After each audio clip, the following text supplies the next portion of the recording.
একটি বিদেশি জাহাজে কী পরিমাণ কন্টেইনার ধরে এটা আমরা কল্পনাও করতে পারবো না।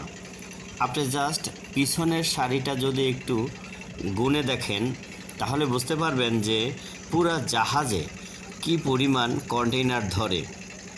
তবে একটা মজার ঘটনা আপনাদেরকে একটু বলে দেই, সেটা হলো যে এই যে জাহাজটা আপনারা দেখতে পাচ্ছেন, এই জাহাজটা কিন্তু আসলে বিদেশ যায় না। এই জাহাজটা কি করে, বন্দর থেকে কন্টেইনারগুলো তার জাহাজে তোলার পরে গভীর সমুদ্রে গিয়া এই কন্টেইনারগুলো বড় জাহাজে তুলে দেয় এবং ওই জাহাজগুলো এই জাহাজের থেকে মিনিমাম 10 গুণ বড় একটা জাহাজ। তাহলে বিদেশ থেকে যে জাহাজগুলো আসা যাওয়া করে সেই জাহাজগুলো কত বড় হয় এবার চিন্তা করে দেখুন।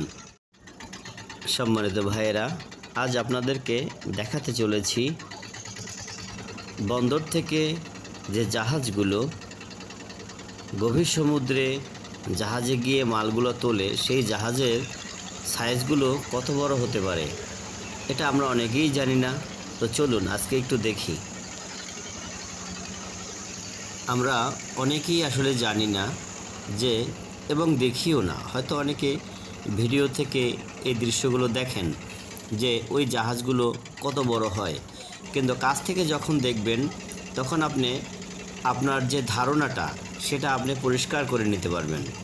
তো চলুন কথা না বাড়িয়ে আমরা ভিডিওটা একটু নিজের চোখে দেখে নিই।